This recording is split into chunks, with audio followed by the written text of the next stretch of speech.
Et quoi? Est-ce un coup de demandeur? Ou bien on appelle ça une demande. Une demande, voilà. Ça va? Un lieu de rencontre. Donc c'est tout ça qui constitue le marché, ça va? Maintenant, le chapitre 2, on a vu quoi?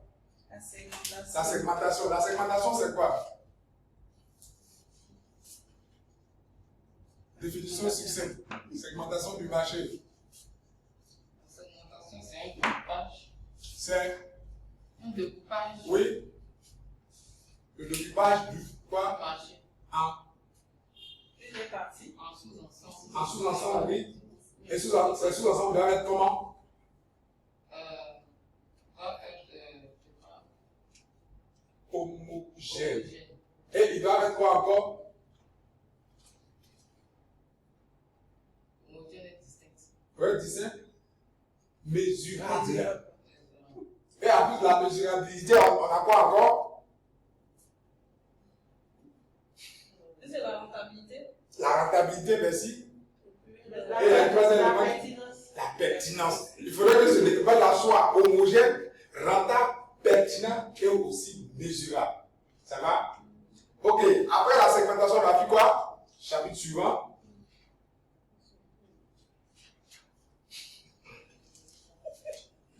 C'est la segmentation 1, la segmentation 2. Oui. Voilà, la segmentation 1 et la segmentation 2. Nous, on Oui. a parlé des variables, des critères de segmentation, etc.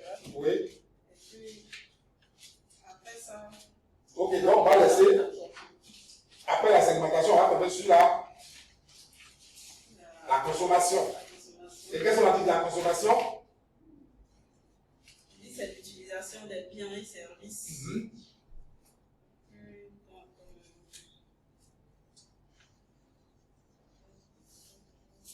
On peut se permettre une petite tricherie, hein, c'est pas grave. Ouais, on peut se permettre. C'est des religions. Donc, dans le concept marketing, la consommation, c'est quoi?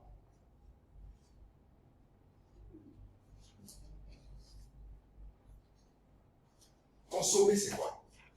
Consommer, c'est manger. Oui, on peut le dire consommer, c'est manger. Est-ce que tu es mangeable? L'utilisation d'un produit ou bien d'un service. Mais comment on doit consommer ou qu'on doit utiliser un produit?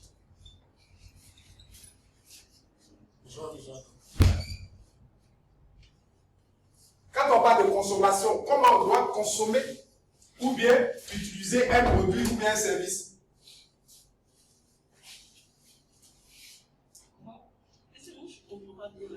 Oui. On dit que la consommation, c'est quoi? L'utilisation d'un bien ou d'un service. Alors, comment on consomme? Nous sommes en marketing. Hein? On va faire un achat. On va faire un achat. Mais nous, en tant que marketeurs, qu'est-ce que nous faisons d'abord pour connaître? Pour connaître quoi? Pour connaître ce que le consommateur veut et pour connaître aussi son comportement d'achat. Ça va? C'est vrai, on sait que consommer, c'est utiliser. On est d'accord? Comme l'a dit Mme Gueye, c'est manger. On voit un thème élémentaire. Mais avant de manger, il faudrait qu'on sache qui mange, à quel moment il mange et pourquoi il mange. Quand la personne, en tant que marketeur, sait le comportement du consommateur, sa fréquence d'achat, on est d'accord, on peut savoir directement quel type de produit il faut lui offrir. Parce que toujours est-il que un produit, il est nécessaire parce qu'il répond à un besoin. Mais on a dit ici que tous les besoins ne sont pas identiques. Parce que le besoin de telle personne et de telle autre personne ne sont pas pareils. Donc à ce niveau, il faudrait qu'on sache d'abord pourquoi telle personne consomme, quand il consomme et pour quel effet il a lorsqu'il consomme. Ainsi, nous pouvons adapter le produit à chaque type de consommateur. Ça va? Ça, c'est consommation 1. On est d'accord? Consommation 2. Est-ce qu'on a vu consommation 2? Là, ça, on a vu l'état d'esprit marketing. On a vu la consommation comportementale. On est d'accord? On a vu, comment on appelle ça, le processus d'achat des consommateurs, ça va? Type d'achat. Ok. Moi, je pense que. Oui. On a vu aussi les freins. On est d'accord? On a vu les motivations. Alors là, au niveau des motivations, quel type de motivation on a vu? La motivation oblative. La motivation oblative, qui signifie quoi? Motivation oblative. D'abord, on commence par le premier. Regarde, ton nom déjà par quoi? Et je dis. Motivation oblative. C'est quoi la motivation oblative? D'abord, faire plaisir à quelqu'un, non? Faire plaisir à autrui. On est d'accord? C'est-à-dire, on se, pas parce qu'on se néglige, on ne pense pas à soi-même, mais on passe à l'autre. Ça va? Mais d'abord, la motivation, c'est quoi? Définition de la motivation.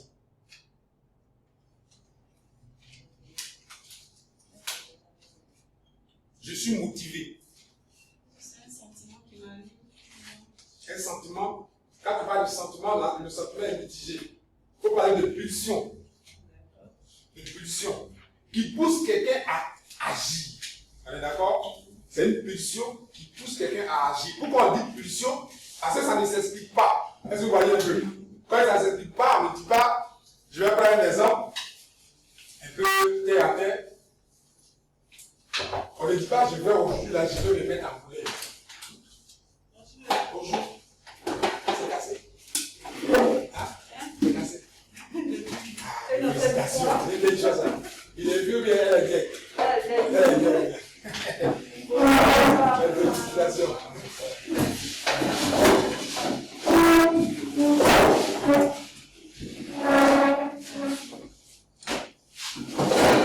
Voici pourquoi on va parler en psychologie de pulsions négatives et de pulsions positives. C'est compris? Donc la motivation est une pulsion, c'est une force qui pousse à agir. Ça va? On peut agir dans le sens du bien comme dans le sens du mal. Ça va? Maintenant, au niveau des motivations, on a vu la motivation oblative, c'est bien. Deuxième motivation. Il y a la première motivation. Oui. Hédoniste. La motivation hédoniste. C'est quoi à vous? Tu cherches à te faire plaisir toi-même. Merci beaucoup. Tandis que la motivation oblative cherche à faire plaisir à autrui, la motivation hédoniste, on pense à soi-même d'abord. Comme on le dit, la charité bien ordonnée commence par soi-même. On est d'accord? Troisième motivation.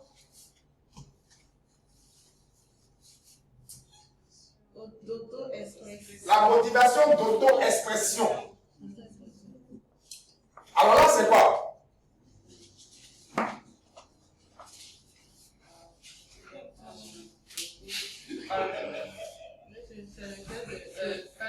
C'est là ici, je venais, et puis on continuait, on s'était arrêté. J'aurais fait un péché mignon. Hein? Motivation d'auto-expression, c'est quoi? Permet de savoir son rang social. Oui, mais permettre de savoir son rang social, ça veut dire à travers quoi? Permettre de oui, oui. À travers peut-être son habillement, Oui. ou bien la chaussure qu'il a portée, la montre qu'il a portée. Il montre ce qu'il vaut. C'est bien ça. Mais il faut rassembler ça en une phrase bien dite en tant qu'étudiant en licence 3. C'est le fait de montrer ce qu'on vaut. Merci. C'est montrer sa personnalité à travers l'achat d'un bien ou bien d'un service. Ça va? Comme tu l'as si bien dit, on n'achète pas une montre parce que c'est une montre. On est d'accord? Parce que la montre, toujours est-il que sa fonction, c'est quoi? Donner l'heure. Mais dans la montre, il y a toujours des éléments accessoires qui font la différence entre une montre simple et une montre de valeur. Acheter une montre de valeur, ça détermine déjà la personnalité de la personne qui la porte. On est d'accord? S'acheter une voiture, son rôle, c'est le déplacement d'un point A à un point B. On est d'accord? C'est un moyen de locomotion. Quel que soit le moyen de locomotion, nous tous, nous y arriverons. Mais comment tu y arrives, c'est là le problème. Pendant que moi je prends le bus, mais lui, il va chercher à s'acheter une voiture, on est d'accord? Mais dans la voiture, il y a voiture encore. Et lui, il va s'acheter une 4x4. Mais quel type de 4x4 il va acheter? Il y a 4x4, il y a 4x4. On est d'accord? Ça va? Il n'y a pas une dernière motivation? C'est tout. Merci. Après la motivation, on va tomber dans sur quoi? Les freins. Qu'est-ce qu'un frein? Puisqu'on a dit la motivation, c'est une force, mais une pulsion qui pousse quelqu'un à agir. Le frein, c'est là donc quoi? Une force, mais une pulsion qui empêche quelqu'un d'agir. Ça va? Et le premier frein que nous avons, c'est quoi? Parce qu'au niveau des freins, on en a 4. Hein? On est d'accord? Le premier frein. Frein rationnel. Pourquoi le mot rationnel? Ration qui vient de rationnellement. Ça fait 10 ans, c'est pas c'est bonjour, monsieur. Rationnel, pourquoi rationnel? Oui. Tu me vois? Tu me vois? Pas ici, mais ici, tu me vois. Non, il ne me voit pas. Donc, il veut que je vienne ici, il me voit maintenant. Il ne me voit pas. Donc, pourquoi rationnel? Oui. Oui, ceux qui ne sont pas là, ils peuvent. C'est que c'est enregistré. En même temps, ils vont balancer après. Et rationnel, pourquoi rationnel? C'est parce que cette personne-là a raisonné. Donc, il faut utiliser le mot qui est adapté, raisonner, réfléchir. Ça va? Donc, on n'achète pas parce qu'on a dit, avant de faire un achat, on réfléchit d'abord. Parce que pourquoi on doit, c'est un bien qu'on appelle un bien banal. Ça va? Souvent, même l'achat d'un pain, on ne réfléchit pas pour acheter un pain. Mais l'achat d'une voiture, la construction d'une maison, en tout cas, avant d'accéder à cette demande-là, d'abord, on réfléchit d'abord. Donc, voici les freins qui vont amener le consommateur à ne pas acheter. À ne pas acheter pour le moment. Ça va? Parce que toujours est-il que, à chacun de nous, il y a ce qu'on appelle ici, à travers la pyramide de Maslow. Quel est le premier élément de la pyramide de Maslow au niveau des besoins? Besoins physiologiques. Et dans les besoins physiologiques, nous avons quoi? Besoin de se nourrir, de se vêtir, de se loger, n'est-ce pas? Deuxième besoin qui vient.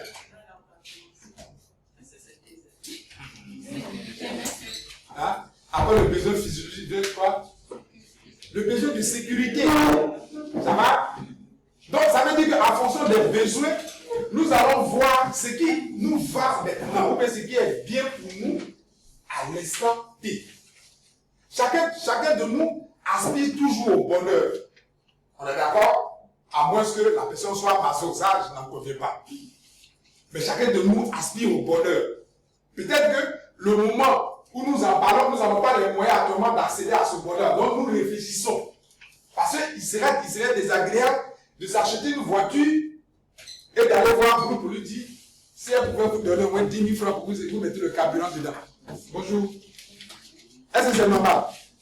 Ça veut dire avant de t'acheter une voiture, sache que tu as les moyens de y mettre le carburant. Tu as les moyens d'aller voir le mécanicien en cas de panne. Donc ici, la motivation qui va nous pousser, il faut d'abord que nous réfléchissons. Et quand nous réfléchissons, cela constitue un frein pour l'entreprise ou même pour le commerçant qui vient de l'annonceur. Ça va? Le deuxième frein. Frein émotionnel. Pourquoi émotionnel? Émotion qui vient de... Je ne dis pas qu'il vient d'émotion. Sentiment, merci.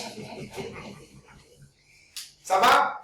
Donc ici, comment on peut expliquer le sentiment, comment le sentiment peut être un frein pour l'achat d'un produit?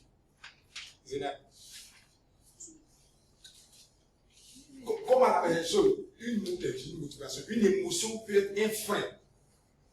Parce que ce n'est pas le fait de connaître une motivation, simplement qu'il faut savoir pour comment ça agit. Oui, c'est pas un mauvais souvenir. Merci beaucoup. Par les mauvais souvenirs. On peut avoir une mauvaise image des produits ou bien on a vécu une expérience désagréable qui fait que on arrête d'acheter ce produit. Est-ce que vous voyez un peu? Donc on a des émotions. Ça va? Deuxième ou troisième frein. Non relatif. Pourquoi il est relatif? Parce que ça dépend de chacun. Oui, explique-moi ça un peu. Si par exemple, monsieur est bien. Bon, oui.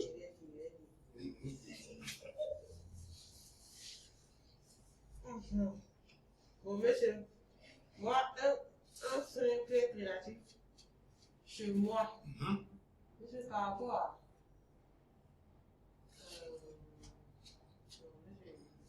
Est-ce qu'on parle sur le texte? L'expérience qu'on a eue du produit. Oui, l'expérience là-bas, ça devait donner le premier, le deuxième film que nous avons vu. Il est relaté, quand on parle de quelque chose relaté, ça veut dire quoi? Ça n'a pas le même. Ça dépend. Ça veut dire que qu'il est subjectif. Ce qui est bon pour Kofi, comme je les avais, je veux dire l'année dernière, Kofi 1, Kofi 2, ce qui est bon pour Kofi 1 n'est pas bon pour Madame Kofi. On est d'accord? Donc ça veut dire que le produit, l'un peut l'accepter, mais l'autre ne peut pas accepter ça. Donc ce sont des freins qui vont empêcher le consommateur d'acheter ou bien d'accéder à ce produit. Dernier frein. Les freins absolus. Pourquoi absolu?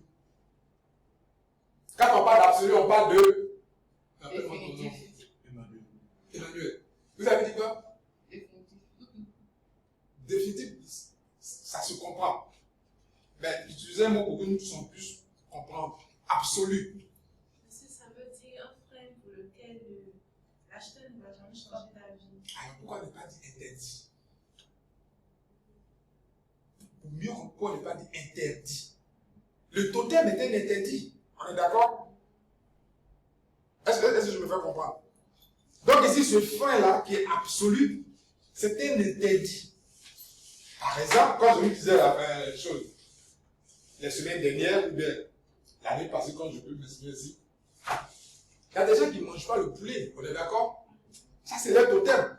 Alors toi, en tant que commercial, ou bien en tant que vendeur, si tu ne fais pas d'abord une étude pour savoir quel est le comportement, quelle est la psychologie de la population à qui tu veux vendre du poulet, mais tu ne vas pas aller faire du poulet à la presse dans une population ou bien sur un marché qui ont pour totem ou bien qui ont pour frein absolu le poulet.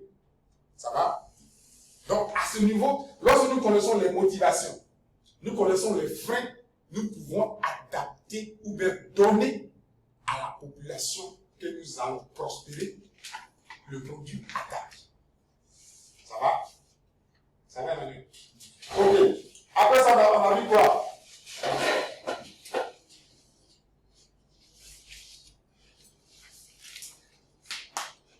Monsieur, Oui. au niveau des freins rationnels, Oui.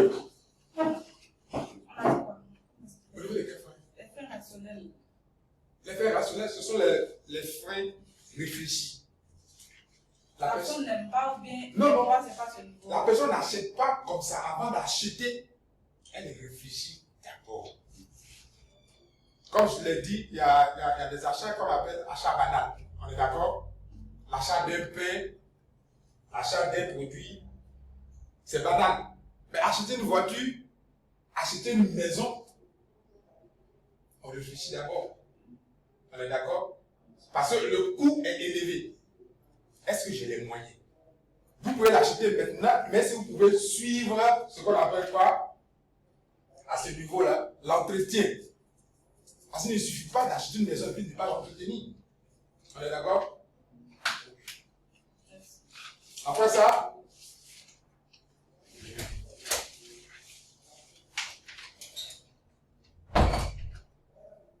Ah oui, mon pied. Ah! Et puis donc, tu réponds au message. Pardon. tu étais en ligne.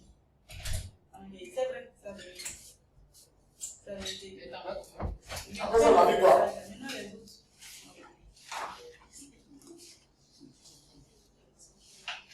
Après ça, on a vu quoi? C'est la consommation addictive. Les risques. Ah, les risques. Les risques. Les risques. Et qu'est-ce qu'on a dit des risques? Qu'est-ce qu'un risque d'abord?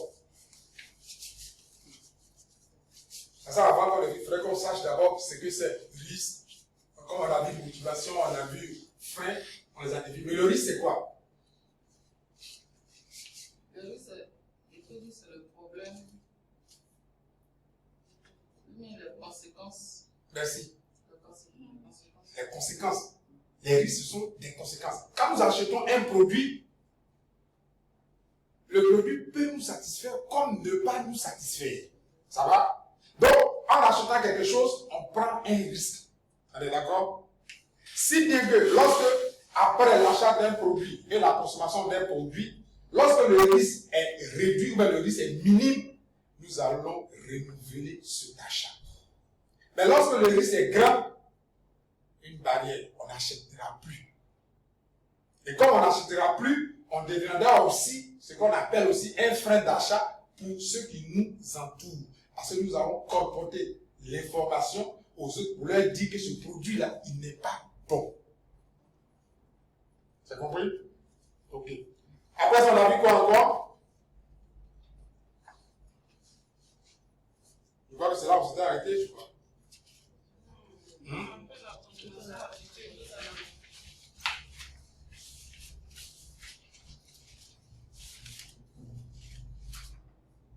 Ah, je l'aime. Page 21. Ok. On va lire et puis là, on va continuer. Vous dites ça va? Est-ce Oui, qu'on a question. déjà vu ça, hein? Oui, oui. On a déjà vu. L'environnement, les deux bonnes parties de l'environnement, tout ça. Je voudrais voir la matrice parce que Estelle dit Ok. Pour une révision, reprenons. consommation attitude. Concentration, on n'avait pas fait. Si, on avait fait. Non, composant attitude. Prenons page 20. La consommation attitude.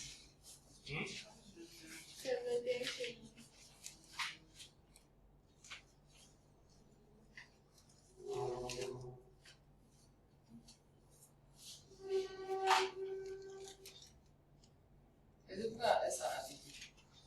Parce qu'il y a plusieurs attitudes. Ça va? La consommation des attitudes. Oui, on a éliminé le truc. Consommation. Ok. Qui pour la lecture? Oui. La consommation attitude.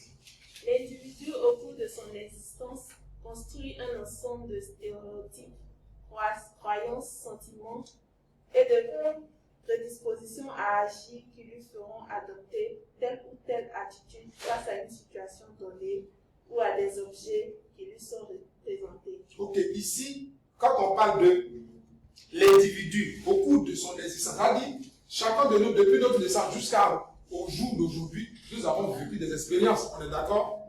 C'est toutes ces expériences, ces croyances, ces sentiments qui vont forger l'individu pour qu'on dise telle personne a une personnalité. La personnalité d'un individu est différente d'un autre individu. La façon dont des jumeaux vont réagir, les jumeaux ne réagissent jamais de la même façon. Même si on dit souvent que ce sont des jumeaux, des vrais jumeaux. Non. Parce que chacun a sa croyance, chacun a son existence, chacun a son expérience. C'est compris? Allons-y. Les attitudes vont permettre aux individus de s'adapter rapidement aux situations nouvelles en ramenant l'inconnu à un fait déjà rencontré. Une attitude est une prédisposition à percevoir, à agir et à réagir.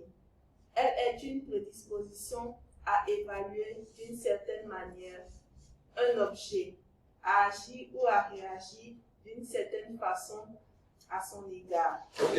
À ce niveau, après la lecture, qu'est-ce qu'on peut donner comme définition de l'attitude? Ils ont dit que c'est une prédisposition à percevoir,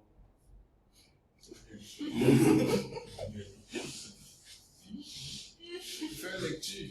J'essaie, c'est écrit là. J'essaie. Mais si on fait des séries, c'est quelque chose qu'on agit ou réagit. Non, on ne devrait pas ça. Ça dit, on nous a dit que l'attitude, c'est quoi? C'est une prédisposition à percevoir. On est d'accord? Parce que l'attitude, ce qu'on sait dans notre langage courant, on dit celui-là, il a une mauvaise attitude. Ça va? On voit attitude comme quoi? Habitude. Au-delà de l'habitude, nous allons voir quoi encore? Le comportement. Mais ici, en marketing, l'attitude, ce n'est pas l'habitude. Ça va? On est d'accord? C'est une forme de, comment je peux l'appeler, je vais utiliser le mot de Emmanuel tout à l'heure, c'est une forme de réaction. Ça va? On se confond à quelque chose lorsqu'on a déjà vécu ça. C'est une expérience vécue. Merci. Merci Eugénie. C'est tout ce que je voulais entendre. On peut continuer. J'ai une expérience vécue, je comprends pas. Parce que, Oui. tel que je voyais, pour moi, l'attitude c'était une réaction face à une situation. Oui. Maintenant, on ne réagit pas forcément à cause d'une expérience passée. On peut réagir, comment je vais dire, positivement comme négativement. Donc, quand on parle ici d'une expérience vécue, ici, nous cherchons à amener la personne à réagir positivement face à une situation. Ça veut dire quoi? Quelqu'un, souvent on dit quoi? Je prends par exemple au niveau du CV ou bien de l'entretien d'embauche. Qu'est-ce qu'on met à la dernière partie de l'annonce à candidature? Expérience professionnelle ou bien avoir tel nombre d'années d'expérience. Ça veut dire quoi? La personne qui est expérimentée est plus adaptée à réagir automatiquement, instinctivement face à une situation donnée. Mais la personne qui n'a pas d'expérience, pour s'adapter, elle va mettre du temps. Est-ce que tu vois un peu? Parce que pourquoi? Dans le domaine de la psychologie ou bien dans le domaine des ressources humaines, on demande toujours disons, le nombre d'années d'expérience. Donc ici, l'attitude, c'est la façon de réagir, comme elle a dit, comme tu le dis, vous rejoignez. Mais ici, il faille que nous réagissions positivement. Mais la personne qui réagit positivement, c'est qu'elle a déjà vécu cette expérience auparavant. Est-ce que je me fais comprendre? La nuance, c'est... On n'est pas à tes secondes si ce n'est pas compris encore. Bon, d'accord, allez-y. Non, je n'ai pas. Qu'est-ce qui est mâchoire? Non, ce qui me dérange un peu, c'est le fait qu'on dise que la personne a déjà vécu peut-être la situation, c'est pourquoi elle réagit positivement. Il y a des situations données auxquelles la personne n'a jamais été confrontée. Oui, ça arrive. Auxquelles la personne n'a jamais été confrontée, mais forcément a une attitude envers cette situation. Oui. Donc, dans ce cas, on ne parle pas forcément d'expérience vécue. Non, ici, ce que je vais te faire comprendre, dans notre cas de marketing, nous nous adaptons à une situation de marketing. J'ai dit tout à l'heure, quand on veut expliquer le mot attitude en littérature, ça veut dire habitude. On est d'accord? Mais ici, en marketing, ça change de sens. Ça, tu vois un peu. Or, quand nous sommes en littérature ou bien en langue courante, mais celui-là, il a telle attitude. Ça veut dire quoi? Celui-là a telle habitude, a tel comportement. Or ici, on ne parle pas de comportement en tant que tel. Ça va, je me fais comprendre. Ok. Ça va, on peut aller? Elle est une cause du comportement. Le concept d'attitude est un processus important car... Mais attends un peu, je reviens à toi. Regarde la dernière, elle est une cause du comportement. Parce que là, tout à l'heure, quand nous parlons d'attitude, on a assigné l'attitude à l'habitude au comportement. Or, en marketing, ici, l'attitude n'est pas le comportement, c'est l'origine du comportement.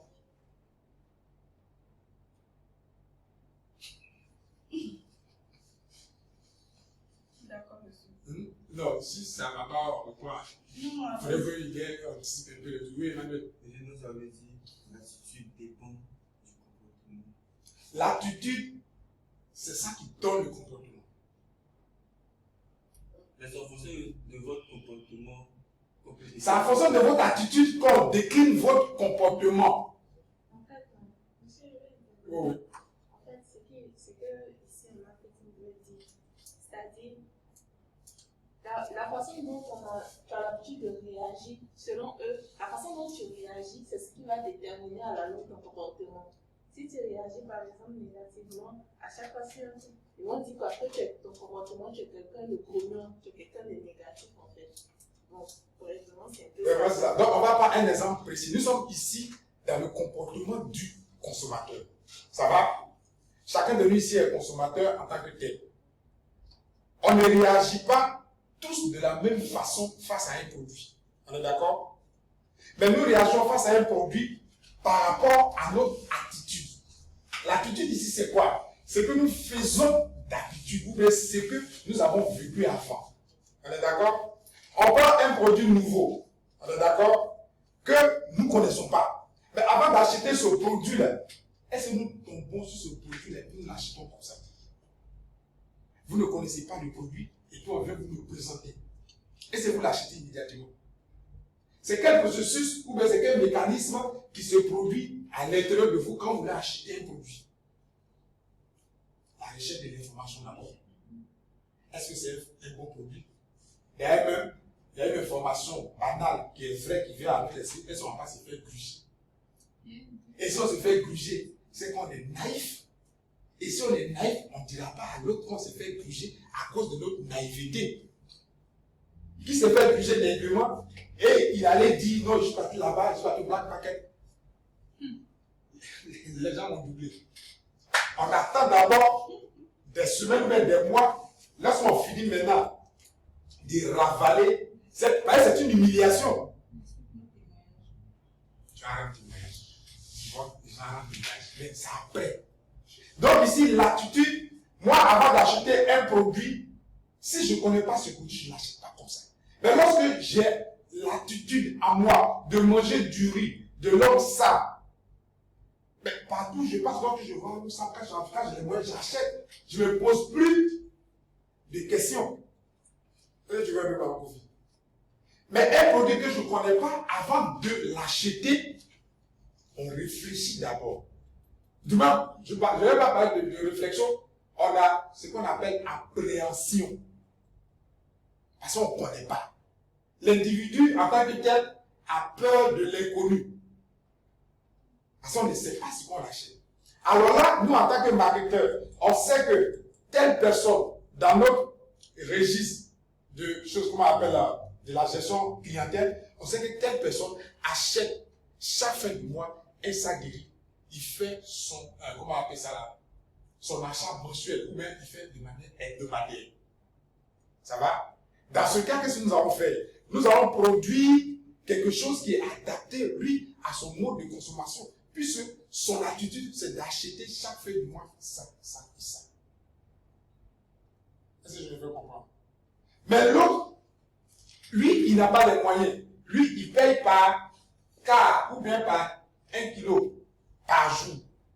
Alors là, qu'est-ce que je fais? Je suis obligé, en tant que marketeur, de fractionner le produit pour qu'on puisse vendre ça à quoi? Au détail. Est-ce que je me fais comprendre? Ça va? Pourquoi c'est soutenu? Oui. D'abord, c'est ce que vous avez dit. En marketing, l'attitude, c'est l'expérience vécue. Merci. C'est l'expérience vécue. C'est en fonction de l'expérience vécue qui va déterminer notre comportement. Donc l'expérience vécue est la cause de notre comportement. Monsieur, quand on dit l'expérience vécue, ce n'est pas forcément attrait au produit. Ce n'est pas forcément attrait au produit. C'est dans la vie de tous les jours. C'est dans la vie de tous les jours. Je prends un exemple. Au niveau de la culture, chacun de nous a sa culture. On est d'accord? Dans certaines cultures, on ne mange pas, comment on appelle ça? Pas ça, tu ne mets pas celui. Elle, dans sa culture, elle ne mange pas celui. Le poisson celui. On est d'accord? Alors là, depuis son enfance, on lui a dit, et dans sa famille et dans son entourage, il ne mange pas le poisson cellule. Mais quel serait le comportement de Bou par rapport à son attitude de ne pas manger le cellule par rapport à un poisson cellule? Ça serait une motivation ou ça serait un frein? C'est un frein. Parce que son attitude depuis l'enfance, elle ne mange pas le cellule. Tandis que il y a d'autres qui mangent le cellule. Et si Brou n'avait pas grandi dans un cocon familial où on lui a inculqué l'interdit de manger du cellule, qu'elle serait dans un autre pays, on ne lui a pas dit ça depuis son enfance. Ce n'est pas un cas à elle, mais elle va manger le cellule. Est-ce que je me fais comprendre? Parce que depuis ta naissance, ce que tu as appris, on a dit quoi? Les croyances, l'expérience vécue, c'est tout ça là qui forge la personnalité. Vous pouvez naître d'une même famille et ne pas vivre dans le même environnement. Mais vous n'avez pas la même personnalité, vous n'avez pas la même façon de voir les choses. La preuve, nous les Africains, on a une façon de voir la chose. Les Européens ont une façon de voir la chose. Et souvent on dit, tu auras beau durer dans l'eau, tu ne seras jamais caillou. Est-ce que vous voyez un peu?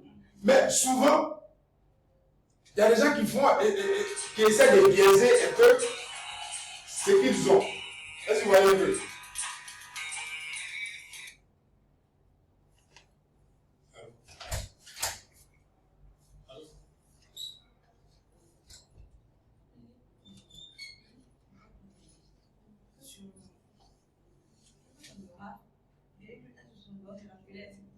Elle n'a pas su que je peux faire. Non, je t'ai rappelé parce que j'ai ton numéro. Là, j'avais pas son numéro. Je dépose le portable comme ça. Je pense que c'est autre chose. Et peut-être c'est un numéro que j'avais.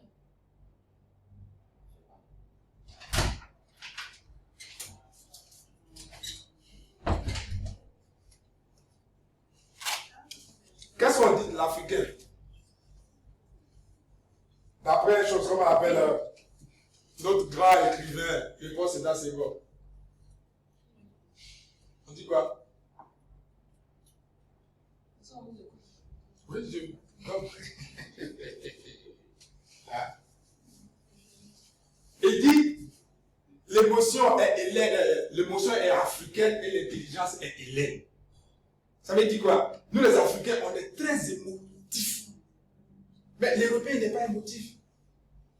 Pour l'Européen, tout doit être logique.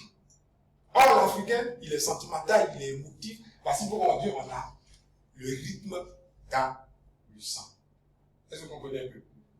Mais l'Africain, dans sa culture, depuis qu'il est né, s'il a été éduqué, forgé selon la culture africaine, mais il réagit comme un Africain.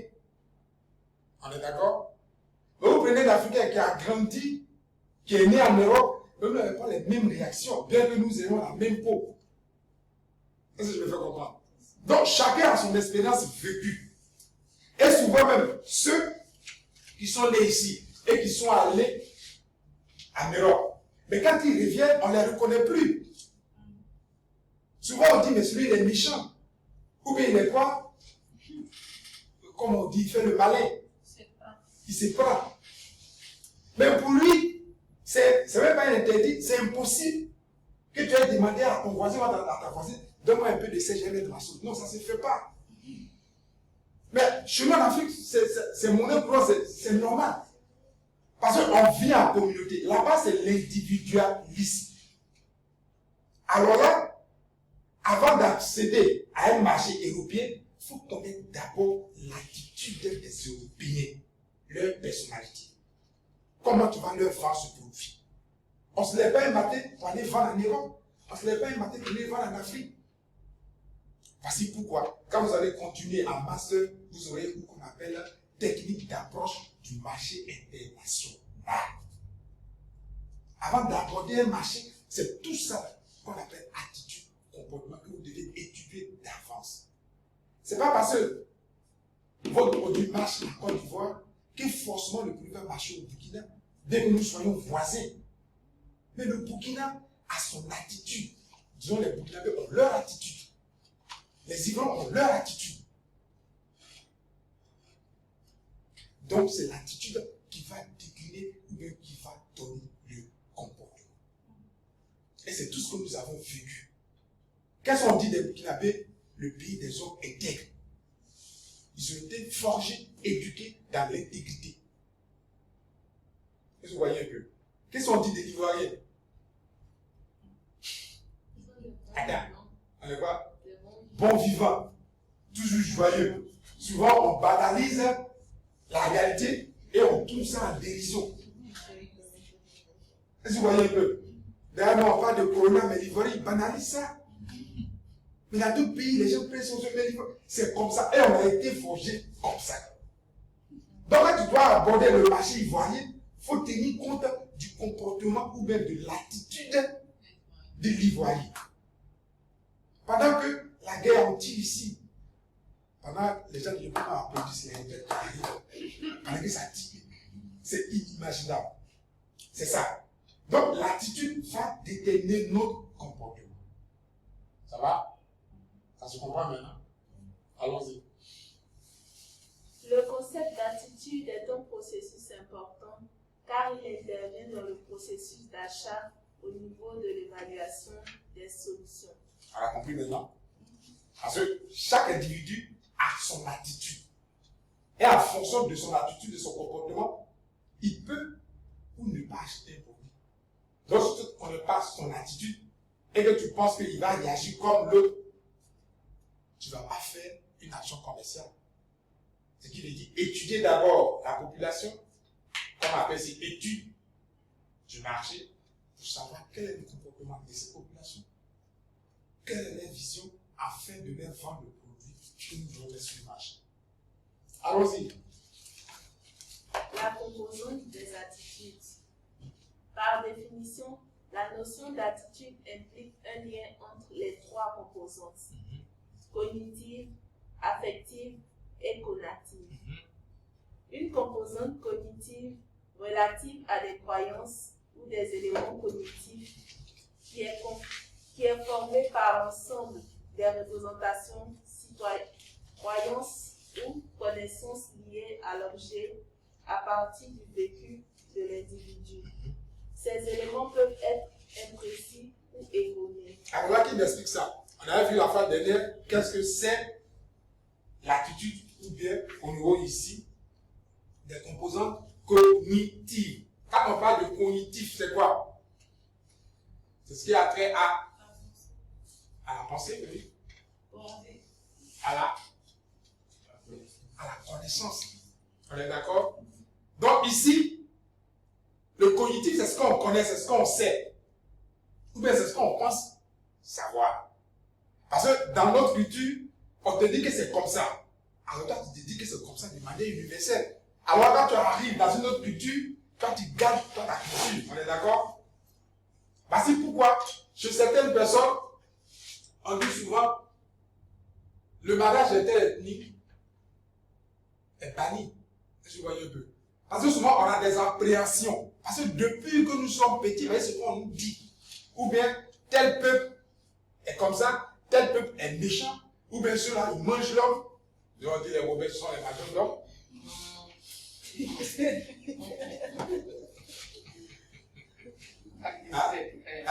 Mais depuis que tu as dit, ouais, nous mangeons, c'est ce qu'on nous dit. Alors là, quand tu vas directement, du moment quand tu arrives à Bichon, on dit, ouais, je suis Robert, mais tu es Robert. C'est que vraiment toi. Donc, t'as dit mieux. Donc, voilà pourquoi, ici, ce sont les croyances. Mais est-ce qu'on dit bien croyance? Mais ce que tu crois, c'est pas ce que l'autre croit. Alors, nous, en tant que marketeurs, nous, selon ta croyance, nous, on te prend comme tel. Parce que nous, notre souci, c'est d'échanger, c'est de vendre.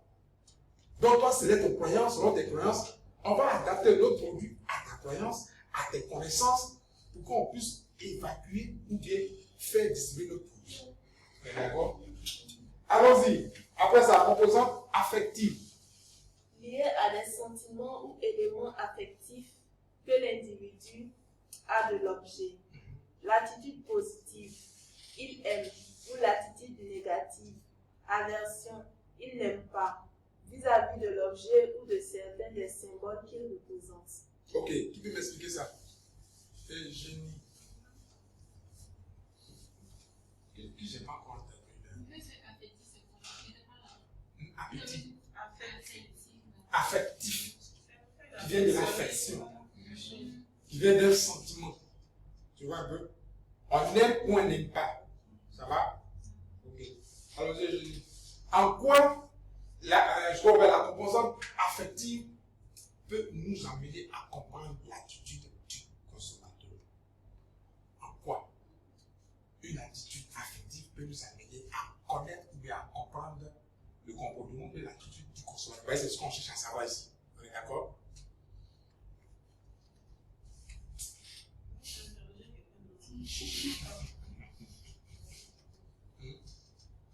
C'est ton joker. C'est ton joker. Attends. Attitude affective. Il dit la chose.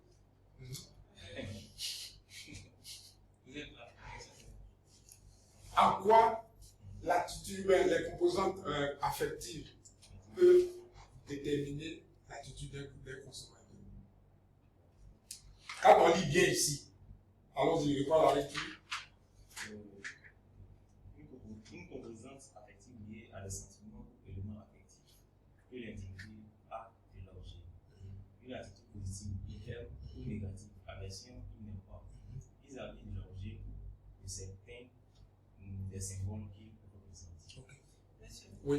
monsieur, par exemple, monsieur, moi j'aime la marque LG. La marque LG. Oui, monsieur. Pourquoi? Monsieur, je ne sais pas, mais j'aime la marque. Donc ça ne s'explique pas. C'est un sentiment personnel, c'est un sentiment subjectif. On dit, mais toi-même tu cherches pas derrière la femme là.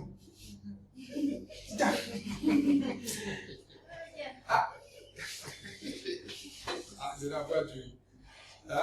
Mais le monsieur là, tu cherches pas derrière lui. Il est marié, mais la femme est mariée. Est-ce que ça s'explique?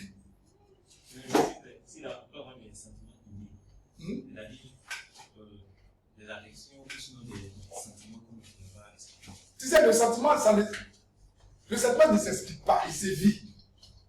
Comme on le dit en chose, comme on le disait en philosophie, comme on dit, l'amour a ses raisons que la raison même ignore. Il y a des gens qui ont une aversion pour certaines couleurs. Ici, quelles sont vos couleurs préférées? Ici, je prends un coup. Ta couleur préférée? Le blanc, Le blanc. Et qu'est-ce que tu n'aimes pas? le rouge. Et tu vas lui dire pourquoi elle n'aime pas le rouge. Pendant qu'elle n'aime pas le rouge, moi j'aime le rouge. Et quand je m'habille, je me mets en rouge vif, simple.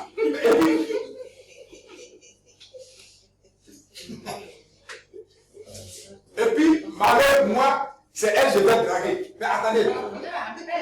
Hein? Mais est-ce qu'ils vont m'accueillir d'abord même? C'est-à-dire, moi-même, à 100 mètres de loin, on sait, je ne l'aime pas même. C'est ça.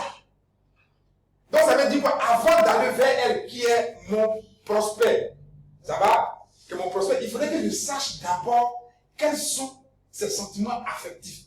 Qu'est-ce qu'elle aime, qu'est-ce qu'elle n'aime pas. On parle par exemple toujours des cadeaux qu'on fait ici pendant la période de Saint-Valentin. Je posais la question à quelqu'un une fois, mais est-ce que quand vous donnez en période de Saint-Valentin une rose à une fille en Côte d'Ivoire, elle te dit quoi? Hein? C'est pas un mouton. C'est quoi? C'est tout. C'est tout. C'est tout. Mais il faut donner ça en euros. C'est ça. Il faut donner ça en euros. Ils ont une valeur qui est attachée sentimentalement à la rose. Nous, on n'a aucune valeur, on ne connaît pas la rose. C'est quoi? C'est de l'air, ça va se faner après.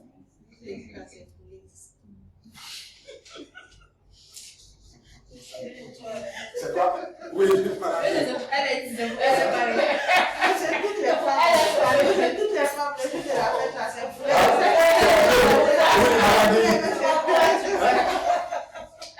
On a un de nos anciens ministres.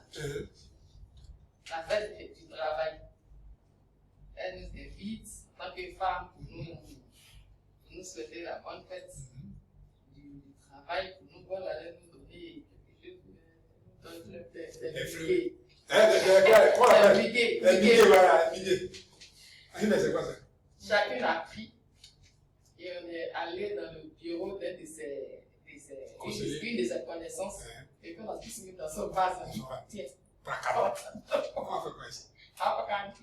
Les gens ne connaissent pas ça. C'est ça. C'est comme on appelle la cérémonie des Oscars. Ou bien d'ailleurs, qui a lu Le vieux nègre et la médaille de Ferdinand Oyoyo? Allons pas. Je sais que la médaille, c'est un vieux roman aussi. Dans le temps, les décorations n'étaient pas accompagnées d'effets financiers. On te décore seulement à titre honorifique. Mais pour le vieux, recevoir une médaille, c'était accompagné d'argent, de sommes vraiment sonnantes et intelligentes. Alors là, qu'est-ce que le vieux fait? Avant même qu'on le décore, il va s'entêter un peu partout. Et dans la culture africaine, être décoré, ça veut dire que tu recevras de l'argent. Et c'était vraiment un trempé pour lui. Lorsqu'il demande, on lui donne, parce qu'il dit ouais que il sera décoré. C'est ça. Donc, c'est un sentiment, c'est la connaissance même de la valeur du bien ou bien du service. Je peux aimer comme ne pas aimer. Donc, pour qu'on sache qu'est-ce qu'on peut offrir à quelqu'un, aussi pourquoi avant d'offrir quelque chose en cadeau à quelqu'un, il faut savoir qui est la personne. On est d'accord? Parce qu'un cadeau, c'est quoi, comme on l'a dit ici, motivation, quoi? Faire plaisir à autrui, c'est quoi? Oblatif. Mais avant de faire disons, avant d'offrir à quelqu'un, il faudrait que je sache ce qu'elle aimerait avoir en cadeau. L'enfant, il a besoin d'un vélo. Et puis tu vas acheter un pistolet pour lui donner. Si c'est un enfant qui est effronté, mais il va te lancer ça à la figure. Donc, avant toute chose, il faudrait que nous, en tant que marketeurs, il faudrait que nous nous apesantons sur ces différentes motivations, frais, risques et le comportement du consommateur, son attitude. Attitude positive, attitude affective. Qu'est-ce qu'il aime? Qu'est-ce qu'il aimerait qu'on lui offre? Ce qui veut dire qu'il y a une enquête que nous faisons d'abord, si nous le faisons côté marketing. D'une part, on veut faire cadeau à quelqu'un, il faudrait qu'on cherche à savoir qu'est-ce que la personne aimerait avoir comme présent. Alors là, quand nous lui offrons, ça lui va droit au cœur. On prend tout à l'heure l'exemple de Mme Gueye où on va aller dans les bouquets. On dit le ministre vous reçoit, mais attends. Ce sont des enveloppes, les femmes s'attendent à des enveloppes. Même si c'était 10 000 francs, même si c'était 5 000. C'est ça l'idée qu'on a. Elle donner le geste, un gars. On dit c'est la femme qui reçoit. Non, c'est un garçon. C'est dans la tête des femmes qui partaient là. On dit c'est le ministre qui vous reçoit. Vous pensez que quand on dit annonce des vœux au président de la République et puis les gens se bousculent, comment on appelle ça là? Au ministère des Affaires étrangères, à la direction du protocole là, c'est pas gratuit. Quand on va dire bonne année au président, on retourne une enveloppe. Mais il faut pas nous dire bonne année au président. Les gens qui passent, on dit fin d'année, où les gens vont faire bonne année au président. Ouais. Alors sortir une enveloppe. Ah, mais pour aller là, pour que ton nom soit sur ton. Pour donner la liste, pour aller dire au président bonne année là. C'est pas. On passe cette émission à n'importe qui. Il y a des gens qui n'ont pas enveloppe. Hein? Il y a des gens qui sont là qui n'ont pas enveloppe. Il y a des initiés là. Il y a des gens qui savent que l'enveloppe doit sortir. C'est eux qui ont enveloppe. Sinon, tu peux t'inviter et tu n'as pas enveloppe. Merci beaucoup. Il y a des gens qui sont là mais qui ne savent pas. Ils ne savent pas qu'il y a enveloppe. Alors là, le sachant, il est calé. Il attend. Pendant que tout le monde s'est rendu, il attend. Il sait que c'est comme ça se passe d'habitude. À moins qu'il soit un peu bavard, dis mais tu vas où là? Tu vas au moins dormir. Donner quelque chose, on va passer, comment on appelle ça là? La collation là. Est-ce que vous voyez un peu? Donc, toujours est-il qu'il faut connaître l'attitude affective de son client avant de lui proposer un produit et lui proposer un service. Vous avez compris? Allons-y. Une composante comportementale ou conative au niveau de l'action. Elle représente la tendance à agir de l'individu. Qu'est-ce qu'on appelle ici la tendance à agir? La tendance à agir en marketing, ce n'est pas l'action, comme on dit, action physique. La réaction ici du consommateur, qu'est-ce que nous entendons du consommateur? Lorsque on lui a fait connaître le produit, lorsqu'on lui a fait aimer le produit, l'achat. Il faut l'amener maintenant à acheter. Vous pouvez faire une bonne publicité qu'on a dit, une bonne publicité affective, mais si la publicité de l'autre côté, qui est la réaction qu'on appelle ici conative, n'est pas là, vous n'avez pas atteint votre objectif. Voici pourquoi dans les entreprises, le service communication et le service commercial travaillent de concert. Tandis que le service communication cherche à faire connaître le produit, cherche à faire aimer le produit, le service commercial se charge à faire acheter le produit. Vous compris? Allons-y. Il achète ou n'achète pas l'objet. Cette composante comportementale n'existe pas toujours. Ce n'est pas parce que l'individu a une attitude favorable vis-à-vis d'un produit que celle-ci se concrétisera par un achat effectif. Pourquoi? On a vu ça déjà? C'est pas parce que le client n'a pas acheté aujourd'hui qu'il n'a pas aimé. Pourquoi? Donc on parle ici de quoi? De quel pouvoir? Le pouvoir d'achat. Donc pour qu'on arrive à une action commerciale et communication affective, il faut avoir et le pouvoir, le vouloir et le pouvoir d'achat. Je veux, en griffe, mais est-ce que je peux? Et on revient sur notre ou encore attitude. Est-ce que vous voyez un peu? Je veux bien, mais est-ce que je peux? Alors là, on revient encore à la question de Mme Kofi à propos des frais rationnels. Je veux bien cette voiture, mais est-ce que je peux? Qui n'aime pas le bonheur? Tout le monde aime le bonheur, mais est-ce que je peux maintenant? Donc je réfléchis et je remets ce besoin-là à plus tard, lorsque je serai capable financièrement, je vais accéder à ce besoin. Ça va? Allons-y, il est quelle heure?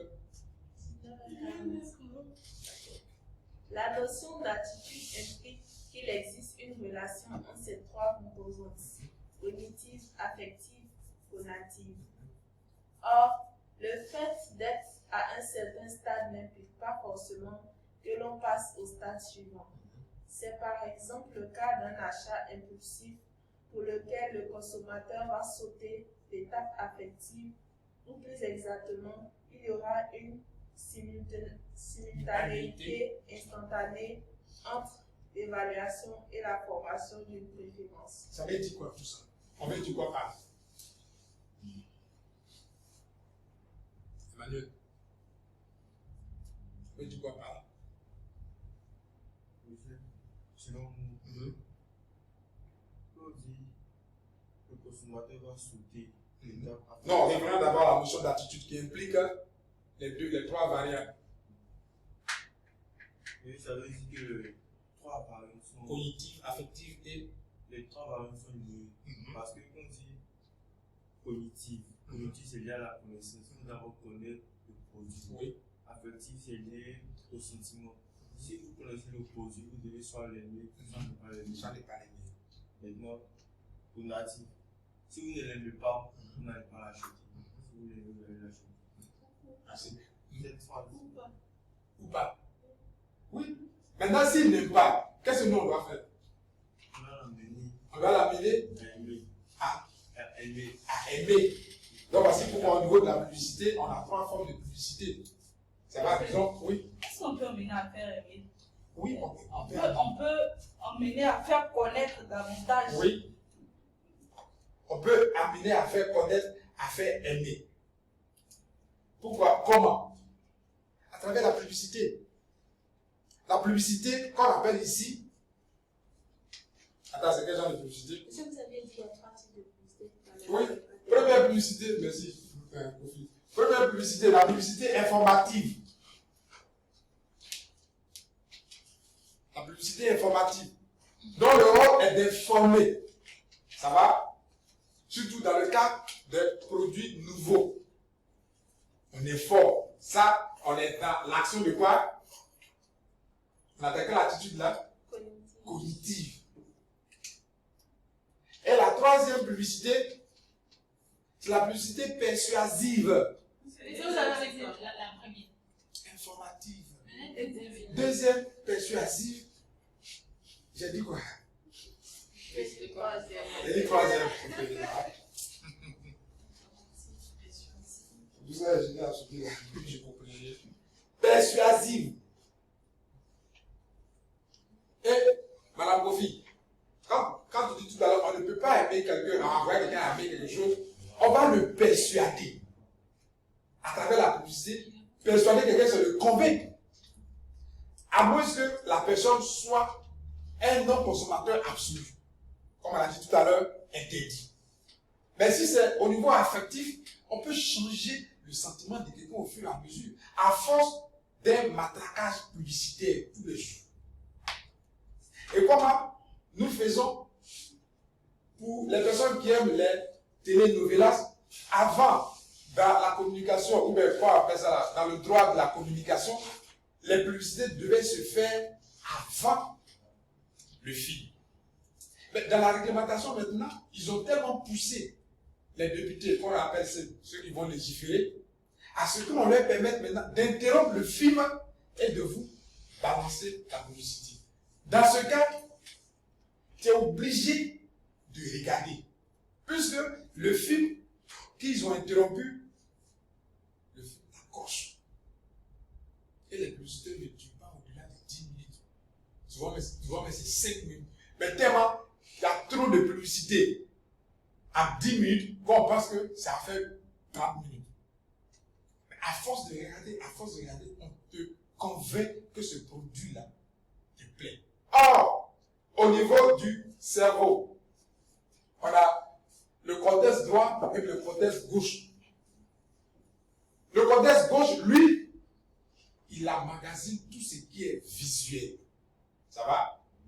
Et l'autre, tout ce qui est auditif, son. Si bien que, à force d'être matraqué, à force de voir ça tous les jours, il y a un sentiment de réflexe qui va naître en toi. Quand tu vas au supermarché, tu ne vas pas pour acheter ce produit-là. Mais dès que tu vois ce produit, instinctivement, tu l'achètes. C'est pourquoi on parle ici de publicité persuasive. T'amener à aimer. Or, avant, tu n'aimais pas.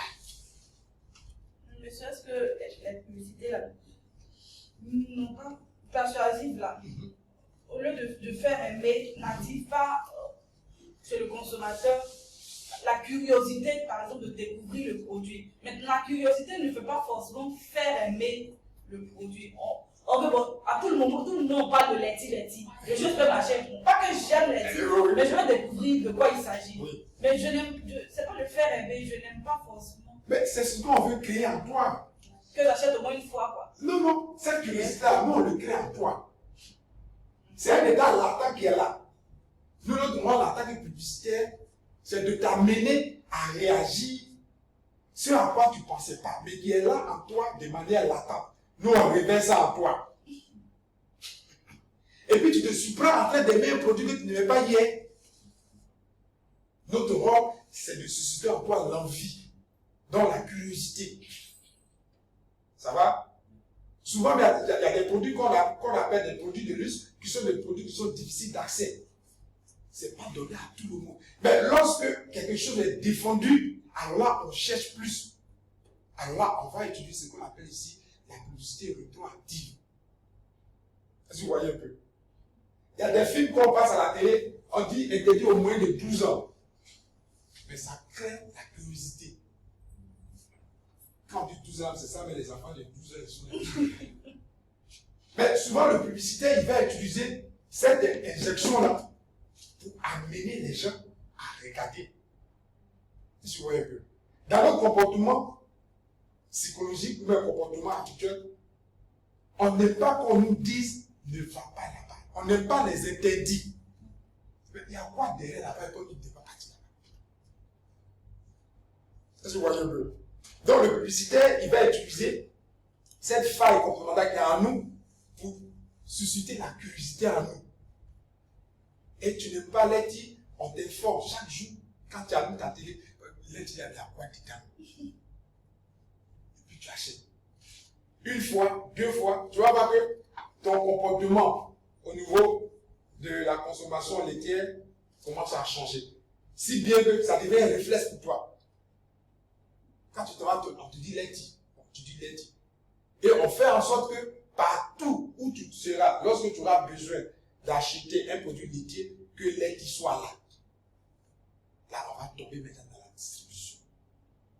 Ça va? Sinon, notre rôle, c'est de susciter aux consommateurs l'envie, la curiosité. Mais si on ne connaît pas comment la personne va chercher à s'accaparer ça.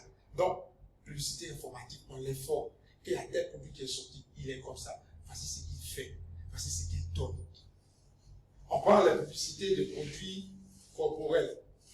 Au niveau des affiches qui sont faites, on dit tel produit rend la peau lisse, éclatante. Mais sur l'affiche, vous n'allez pas prendre une peau qui est désolée. Mais il faut prendre une peau vraiment qui donne envie. Mais qui ne va pas ressembler à telle personne. Alors là, et souvent, le produit dont on parle, le produit sur l'affiche, il est là, en petit caractère, peut-être en 3 contenants. Mais l'affiche de la dame ou bien de la demoiselle est grande. Donc, c'est elle qui accroche d'abord. Donc, pour susciter à toi la curiosité, on va chercher à donner une information qui va t'accrocher.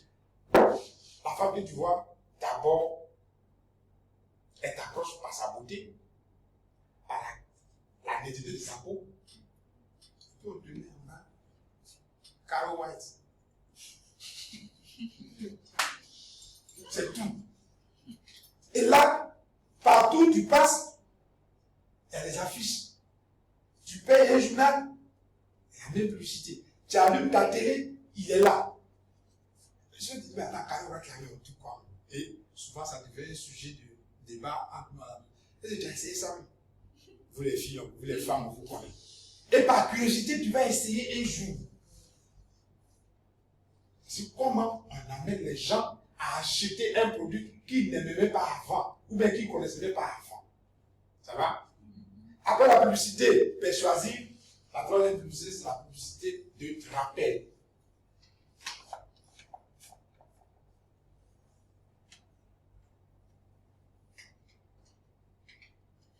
Donc, on va rappeler aux personnes qui ont consommé notre produit que le produit existe toujours. Ça va? Tout essayer de nous voir vu. Là, vous allez voir que pour une année, pour une campagne publicitaire, en début d'année, lorsque la campagne publicitaire commence, la publicité qu'on fait pendant les 3 premiers mois, plus une campagne publicitaire tient au bout de 3 ou 6 mois. Ça va? Et on arrête. Lorsqu'on répand encore notre campagne, ce n'est plus la même publicité que vous avez vue en début de campagne. La première publicité, elle était informative. La deuxième, elle est quoi? Persuasive. Et la troisième, maintenant, en fin d'année, elle est publicité de rappel. Ça va? Et pour ce genre de publicité qu'on appelle publicité de rappel, ce sont les produits déjà qui sont en phase de maturité. C'est compris? La publicité informative, ça sont les produits qui sont en phase de croissance, les produits qui viennent de naître. Donc, au fur et à mesure, il faudrait qu'on adapte toutes ces stratégies-là lorsque on est dans tel cas, tel autre cas. Et tout ça en fonction du comportement du consommateur. Ça va? Le comportement du consommateur, il va aujourd'hui, quand on prend l'audimat, on sait que si 10 ménages, au moins 9 ont un poste téléviseur. On est d'accord? Sur 10 ménages à Côte d'Ivoire. Et si on passe sur toute la population ivoirienne, même dans les confins les plus reculés, au moins s'il n'y a pas un poste téléviseur, il y a un récepteur radio. Donc en fonction du canal que nous allons utiliser pour faire la publicité, nous allons prendre en compte quel canal qui va nous donner plus de personnes qui regardent la télé. Or, une publicité qui passe à la télé, elle est plus rentable et rapporte plus que tout le monde regarde à la fois. Et quand on va faire une publicité, tel produit doit être adapté. Quand on vend un produit pour femme, il faudrait qu'on sache que la femme, elle aime ce qu'on appelle ici les films à l'eau de rose, télénovelas ou tout ça. Alors là, tes publicités, tu vas les passer où les femmes sont plus accrochées à ces films. Maintenant, un produit qui appartient aux enfants, disons, qui est fait pour les enfants, mais tu ne vas pas les faire lorsque vous devez commencer le journal télévisé. C'est quel enfant qui va regarder le journal? C'est quel enfant qui va regarder le journal télévisé? Il n'y en a pas. Mais on va faire passer la publicité lorsque le corps est petit commence. Allons-y, s'il n'y a pas de questions. La théorie de la dissonance cognitive. Lorsque deux éléments de connaissance contradictoires sont présents dans la conscience d'un individu, il en résulte une tension qui peut se traduire par un tel état d'inconfort qui conduit le consommateur à réagir. En conséquence, le consommateur aura tendance à surévaluer les caractéristiques et les performances attendues et réelles du produit, ou au contraire, à dénigrer systématiquement celle-ci. Sa perception sera sélective envers l'information relative au produit ou à ses concurrents. Cela entraînera une modification de l'attitude de l'individu pour réduire la dissonance ou, au contraire, un renforcement de l'attitude préexistence. Qu'est-ce qu'une dissonance? C'est une opposition. Ça va? On peut appeler ça antagonisme. Ça va? On peut appeler ça antinomie. On est d'accord? Donc, quand on parle de dissonance cognitive, ça dit il y a opposition de connaissance. J'avais une information avant qui me dit que ce produit, il est bon. Je l'achète. On est d'accord? Mais je constate que ce à quoi je m'attendais, je viens de déchanter. On te dit, en utilisant ce produit, en moins d'une semaine, tu es clair. Comme Zénab. Tu prends 2 semaines. 3 mois. Pas d'effet. Tu t'attends pas à ce que. Ça veut dire tu n'as pas le résultat escompté. C'est une dissonance cognitive. Est-ce que vous voyez un peu? Ce que tu as reçu comme information et ce que tu as comme effet. Alors là, quelle sera ta réaction? On a dit tout à l'heure que ta réaction est mitigée. Tu vois un peu? Il y a des gens, quand c'est comme ça, ils vont au-delà de l'information. Ils vont au-delà de l'information qu'ils ont reçue. Peut-être que la première information reçue a dit le mot d'usage que je n'ai pas respecté. Mais donc, c'est total. Ils ne vont plus réagir, ils ne vont jamais acheter ce produit. Alors là, nous en tant que marketeurs, dans ce cas, qu'est-ce qu'il faut faire? Il faut suivre alors ce qu'on appelle ici la gestion de la relation clientèle ou bien ce qu'on appelle ici le service après vente. Parce que tous les produits que nous mettons sur le marché ne sont pas à 100% satisfaisants. On est d'accord? Il peut y avoir des erreurs, il peut y avoir des rebuts. Qu'est-ce qu'on appelle des rebuts? Des dysfonctionnements. Quand ce sont des produits chimiques, on s'attend à ça toujours. Alors là, lorsque nous sommes dans le service après-vente, nous restons en contact direct avec nos clients. pour qu'ils nous disent quels sont les éléments qui ne conviennent pas. Alors là, si notre rôle reste seulement à l'effet, disons, à l'acte de vente, sans suivre le consommateur, nous n'avons pas agi en tant que bon marketeur. Ça va? Parce qu'un client qui a une dissonance cognitive est une mauvaise image pour l'entreprise. Vous comprenez? Allons-y.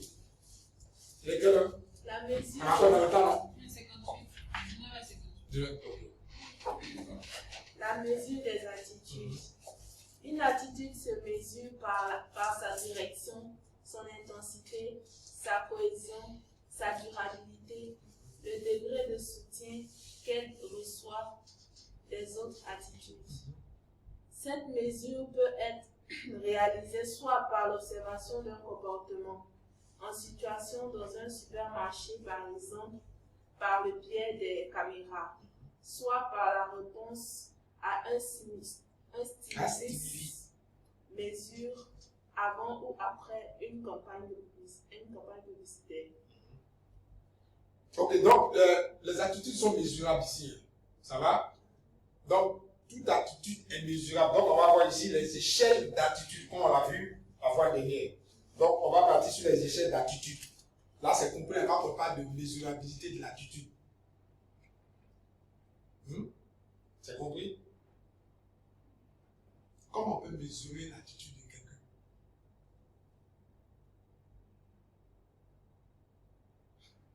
Donc, on allait passer comme ça. En observant la personne. Oui, mais on observe, on mesure. Comment on appelle ça? Comment on appelle ça? Comment je peux dire ça? Quel est le moyen de mesure? On mesure comment? Tu dis en observant, mais on observe, mais comment on sait si c'est bas? Mais quelle est l'unité de mesure? Merci. Un groupe de consommateurs. Un groupe de consommateurs. Aussi, On fait, là, on parle d'échantillons. Oui. Mais quand tu observes quoi? L'attitude Son attitude. Donc, on va parler ici de fréquence d'achat. Donc, la première mesure, l'unité de mesure première ici, c'est quoi? C'est la fréquence d'achat. On est d'accord? Comme je le dis. Monsieur, Oui. on dit que c'est mesure d'abord par sa direction. Oui. Comme vous avez la première mesure là. Oui, alors continue. La direction. L'intensité. C'est L'intensité. dans l'intensité qu'il y a la fréquence. Oui, mais la direction, il va où? L'orientation. L'orientation. C'est vrai qu'il y a pas de fréquence d'achat ici. Par exemple, où tu fais des achats? Généralement à cash. À cash. À part cash, tu fais des achats. Pourquoi cash? Parce qu'ils ont beaucoup de choses que je cherche. Que tu cherches. Et c'est pas parce que cash est à côté de toi. Moi, je suis au château. Cash est là. Ah, donc, Je laisse au conseil du château parce Voilà. que toujours il y a pas. Il y a des choses c'est que tu cherches là-bas, tu viens pas là. Mais quand je suis à cash, je suis à l'aise. Tu es à l'aise. Donc, voici ça. Donc, l'orientation où tu vas. Bien qu'il y ait un magasin, disons un supermarché près de toi, mais tu laisses là, tu viens jusqu'ici. Donc, on va chercher d'abord. Donc, c'est une fréquence. Donc, la fréquence de fréquentation de ce marché cash. On est d'accord? Et combien de fois tu vas à cash? Par jour, même, tu vas chaque jour, tu vas par semaine, même tu vas par mois. Ou bien c'est quand ça te prend, tu as envie de faire un achat, paf, tu vas.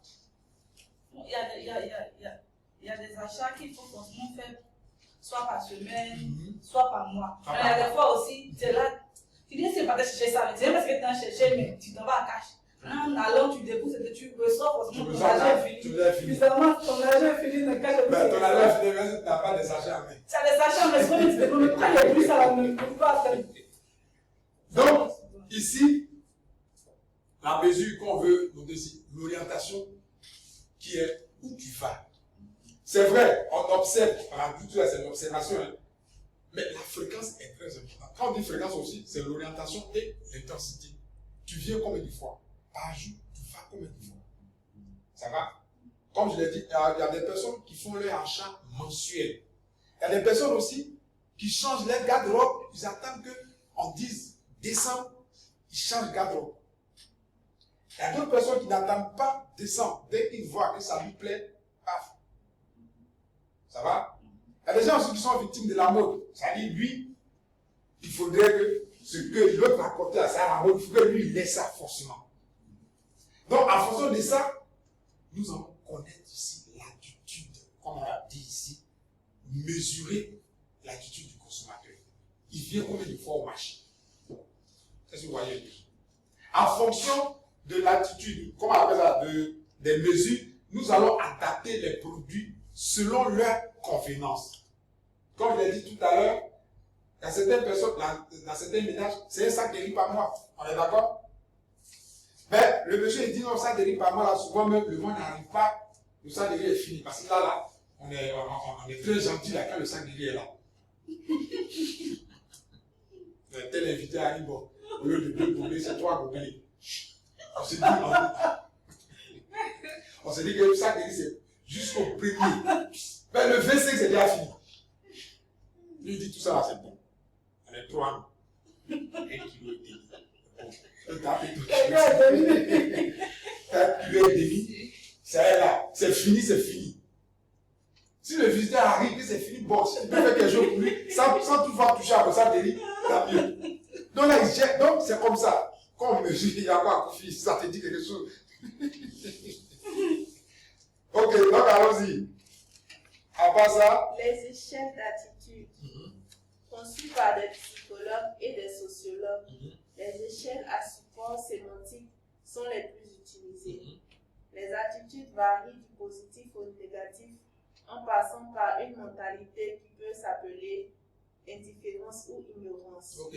À vous ici qui a fait chose, comment on appelle? Comment on appelle cette matière-là? Attends. Tu peux rappeler le nom de cette matière-là? Richard. Pardon. Enquête de satisfaction interne. Qui a fait enquête de satisfaction interne? Enquête de satisfaction? Confiez-toi. C'est là, quoi.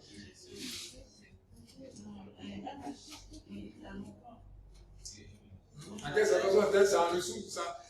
C'est en ressources humaines. Mais ce n'est pas une matière de ressources humaines. On met ça en ressources humaines, mais c'est une matière commerciale. C'est une matière commerciale. Pendant que, en chose, comment on appelle ça? En DRH, on appelle ça enquête de satisfaction interne. En chose, comment on appelle ça là? Gestion commerciale, c'est ERC, études et recherche commerciale. Donc, il y a des mesures qu'on voit ici, selon certains scientifiques, c'est là nous on a dit. Donc, on a 3 mesures, Osgood et Likert. C'est qu'un jour prochainement, on va faire des exemples de choses qu'on appelle Osgood, ça va, et Likert. On avait fait ça la fois dernière, où on devait expliquer encore, où on devait faire le coup de rattrapage là. Malheureusement, c'était le 16, et donc on a été confinés. Voilà. Allons-y. Donc, il y a 2 façons de mesurer. Toujours est-il que ces mesures-là, ce sont des mesures d'appréhension du comportement du consommateur. Il vient combien de fois ici? On marque. Il va le coder combien de fois? On note. Et puis, on fait une moyenne pondérée. Ça va? En fonction de la moyenne pondérée, on va choisir la moyenne pondérée la plus élevée qu'on va attribuer à tel groupe d'individus ou bien à tel individu. Pour dire que telle personne achète plus par rapport à l'autre. Ça va? Et dans ça aussi, il faut prendre en compte ce qu'il dépense. Ce n'est pas le fait de venir matin, midi et soir payer biscuit, c'est 1 franc. C'est 1 franc. C'est pas ça qui nous intéresse. C'est vrai, tu viens tous les jours. On est d'accord. Mais dans la petite vie là, est-ce que ça a un impact dans notre caisse? Or, elle, quand elle vient 2 fois dans le mois. Mais quand elle vient, là, quand on fait le total de ce que toi tu viens faire chaque jour, là, ça dépasse. Donc c'est tout ça dans mesure. C'est vrai, on veut la fréquence des personnes, que les personnes viennent acheter, on est d'accord? Mais nous, en tant que commerçants, commercial, nous, c'est ça qui nous intéresse. Mais ça, toutefois, aussi négliger celui qui vient faire aussi 50 francs, 50 francs. Donc, c'est-à-dire, c'est tout ça là qu'on met sous une balance, qu'on attribue nous. C'est compris? Ok, on va voir un peu l'environnement et puis on va partir. Les questions?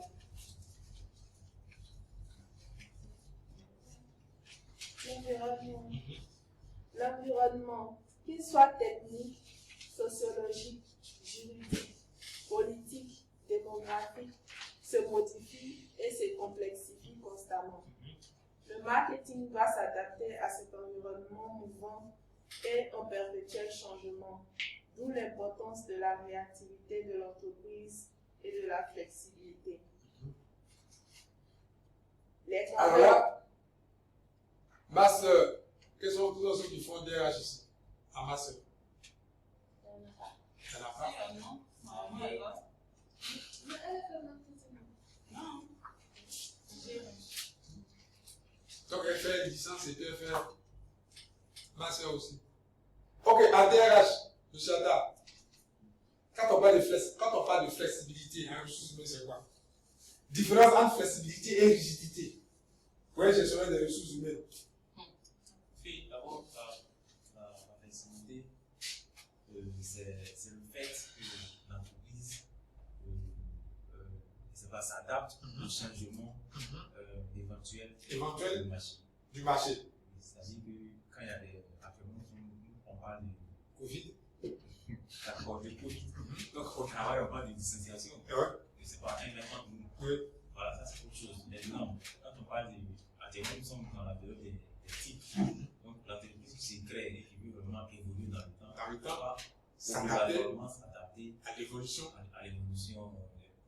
technologique. Donc, la flexibilité. Ok. Ce qui veut dire que, en ressources humaines, quand on parle de flexibilité, c'est l'adaptabilité de l'entreprise à toute situation qui se pose à elle. Et quand on dit flexible aussi, c'est au niveau aussi des lois qu'on s'est données soi-même. Vous avez compris? On peut vous dire à l'entreprise que l'entrée ici commence à 8 h. On est d'accord? Mais quelqu'un peut venir à 9 h. Mais ce n'est pas pour autant la personne est venue à 9 h que vous allez lui dire, que vous allez la renvoyer parce qu'elle est venue à 9 h. Cherchez à comprendre qu'est-ce qui l'a amené à venir en retard ce jour-là. Flexibilité. On est d'accord? Flexibilité aussi, comme l'a dit M. Atta, qui va au-delà de ce qu'on appelle ici la perfectibilité. Être performant selon la situation qui s'impose à vous. Ce n'est pas parce qu'il y a un coronavirus que tu as fermé ton entreprise. Donc, adaptabilité. On est d'accord? Donc, si toi, en tant qu'entreprise, en tant qu'être humain, en tant que commerçant, en tant que marketeur, tu n'es pas capable de t'adapter au changement du marché, c'est impossible. Donc, le marché, c'est l'environnement. Or, autour du marché, il y a un environnement qui gravite. On est d'accord? Il y a l'environnement juridique, où on peut te dire qu'à partir d'aujourd'hui, les taxes sont augmentées à tel montant. Qu'est-ce que tu fais? Tu payes ou bien tu fermes? Tu payes. On va t'appeler entreprise citoyenne. On est d'accord? Le gouvernement a changé de président.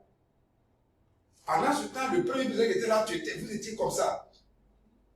Il y a un nouveau gouvernement qui vient, tu fais quoi? On dit, ouais, les gens accrochent leur habit, le soleil. Mais lui, il n'est pas là. Moi, il ne fait rien. Lui, c'est lui qui est là que je connais. Moi, je vais vers lui. Je lui fais allégeance. Parce qu'il suffit qu'il dise un mot, moi, je ferme. On est d'accord? Donc, dans la flexibilité, il y a tout. Il y a l'adaptabilité, comme l'a dit tout à l'heure, aux nouvelles technologies, à la façon de gérer son entreprise, à l'environnement. Il y a l'environnement juridique. Aujourd'hui, quand vous ouvrez une entreprise, que ce soit une entreprise en bâtiment ou bien n'importe quelle entreprise, que vous êtes appelé à postuler à ce qu'on appelle des appels à la chose, qu'on appelle à candidature pour des différents projets. Merci. On vous demande d'abord, est-ce que vous avez réglé d'abord votre déclaration à la CNPS? Si tous vos employés sont déclarés à la CNPS. Avant les entreprises, déclarer un travail à la CNPS, c'était même pas parcours de compétence, c'était difficile pour eux. Mais si toi, avant de te donner un marché, on vérifie ça d'abord, tu as l'obligation de déclarer ton employé à la CNPS. Donc, il faut s'adapter. Donc, ici, l'environnement juridique qu'on a dit ici, on va parler de l'environnement encore Kofi? Démographique. Démographique. Pourquoi démographique? Démographique, voici pourquoi.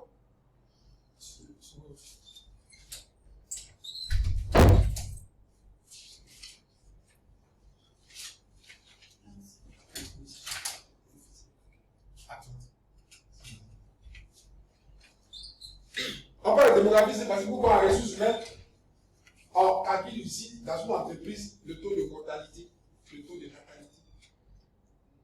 Ah ouais? Dans une entreprise, il faut connaître combien de personnes meurent dans l'entreprise chaque année. Ah oui, parce qu'il faut s'apprêter. Mais si, taux de démission, taux de mortalité, taux de choses, ça dit tout ce que on calcule en taux. Pour qu'on sache réellement, dans une année donnée, combien de personnes sont susceptibles de mourir. On ne le souhaite pas, mais c'est une prévision des ressources humaines. Et c'est une prévision aussi marketing. Alors, ce n'est pas une prévision, comme on peut le dire, morbide. Si je peux m'exprimer ici. Pour qu'un directeur des ressources humaines soit là tous les jours, en train de calculer combien de personnes vont mourir, il ne sait pas à savoir si c'est toi ou si c'est pas. Ça peut être lui-même. Donc, l'évolution démographique, la démographique, il faut savoir que au niveau d'une population, combien de personnes naissent par jour, le taux de natalité? Combien de personnes meurent chaque année? Est-ce que vous voyez un peu? Quelle est la densité de la population? Il y a combien de personnes par habitant? Et ce sont des études qui ont été faites quand les Blancs nous disent que le Covid-19 allait être plus dangereux en Afrique. Ce sont des études erronées qu'ils ont faites. Parce que la densité en Afrique, on peut trouver 10 personnes au kilomètre carré. Vous prenez une ville comme Lyon, qui ne vaut même pas Abidjan, où il y a au moins 30 à 30 millions de personnes. Attendez, les gens sont entassés. Ah, c'est normal que les gens meurent beaucoup. C'est ça. Donc, quand vous rentrez sur un marché, il faut connaître la démographie. Je vais en Côte d'Ivoire, la population de la Côte d'Ivoire fait combien d'habitants? Et l'information, je vais la retirer au sein de l'INS, Institut National des Statistiques, qui va me donner les données démographiques. Combien de jeunes? Tout ça là, c'est tout ce environnement que nous cherchons. Environnement aussi. Quel est le dernier environnement pour vivre? C'est politique. Politique, oui. Quel est l'environnement politique de la Côte d'Ivoire? Eugénie, Madame Guy. Si vous voulez créer une entreprise, vous n'êtes pas ivoirienne, vous êtes des Françaises. Si on regarde la situation politique, comment est-ce que on va tenir compte des élections, comment les élections vont se passer, tout ça là. Comment ça va se passer? Le 30e octobre, comment on va faire? Et puis encore, c'est quel mode de gouvernement? Est-ce qu'il y a capacité de rapatriement de capitaux? Est-ce qu'il y a des facilités de quoi? Est-ce qu'il y a des facilités de création d'entreprises? Est-ce que vous voyez un peu? Est-ce qu'il y a des exonérations d'impôts? En Côte d'Ivoire, l'environnement politique est favorable à la création d'entreprises. Puisqu'il y a exonération d'impôts, capacité de rapatriement, comment on appelle, rassemblement à un lieu fixe de toutes les modalités de création d'entreprises qu'on appelle ici, CPC. Donc c'est un environnement politique qui est enviable. Mais au-delà encore de la structure politique, est-ce que ce pays il est démocratique? Est-ce que tout ça, il faut analyser tout ça. Donc avant de créer une entreprise, ou bien avant de connaître la population, il faut chercher à étudier tous ces éléments qu'on appelle l'environnement d'une entreprise ou bien l'environnement du marché. Et tout ça, ça se fait à travers quoi? Merci. Il y a que TCS. On va s'arrêter là. Monsieur, je veux savoir, l'environnement technique, là, c'est quoi? Oui, merci.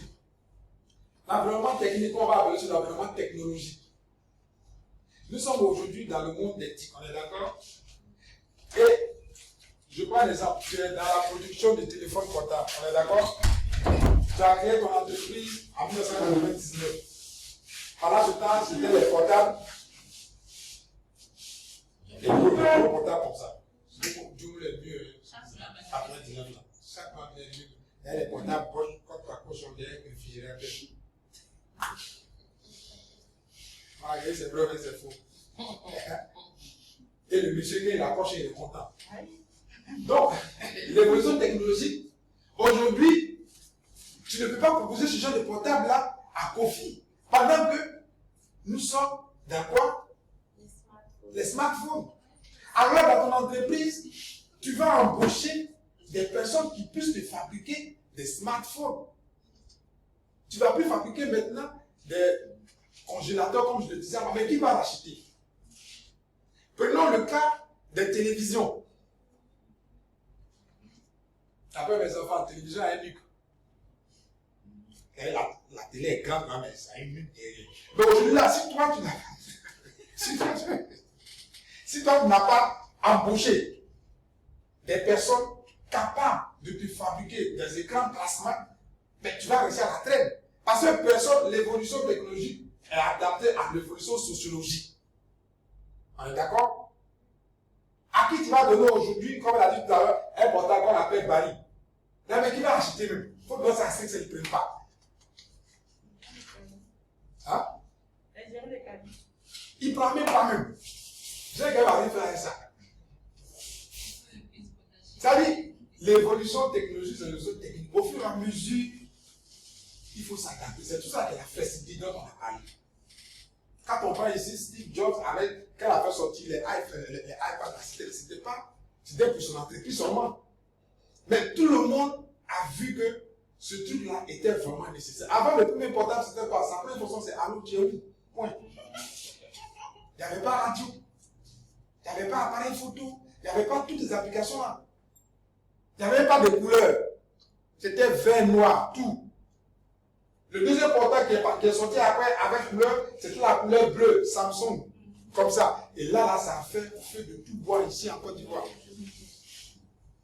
Aujourd'hui, là, ces portables qui étaient chers dans le temps, mais donne ça en cadeau à quelqu'un aujourd'hui, il va te jeter ça dans la rue. Ce qui veut dire, c'est que nous avons, dans 5 ans, ne sera plus adapté. Ça, tu vas donner ça à quelqu'un dans 5 ans, ça n'aura plus de valeur. Donc, s'adapter à l'évolution technologique. Ça va? C'est tout ça qui fait l'environnement. T'as compris? Ok. Bon, on se voit demain encore.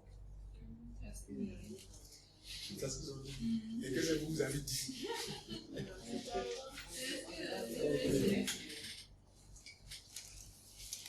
Demain encore à 18h. Aujourd'hui, quoi, on fait l'émission, on va prendre le détail, et puis je vais vous évaluer. Depuis demain, on va rien faire encore. Donc, depuis demain, on va. Et puis après, je vous évalue. Ah, il n'y a pas d'évaluation.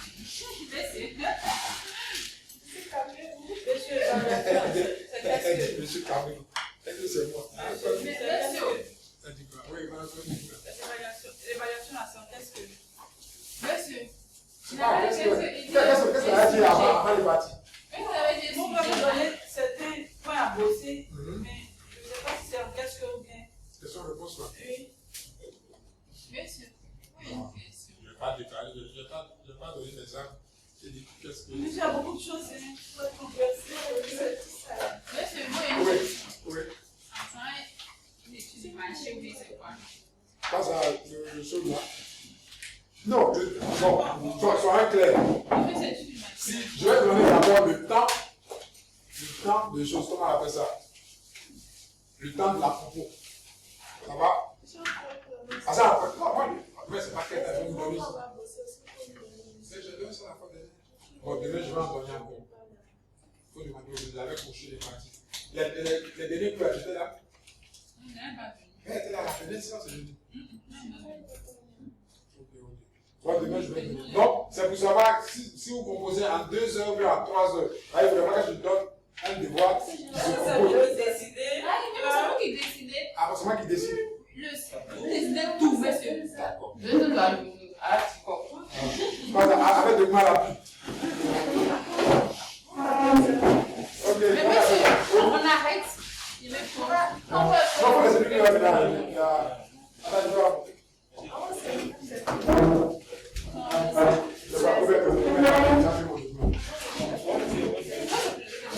Attends. Qu'est-ce que vous faites?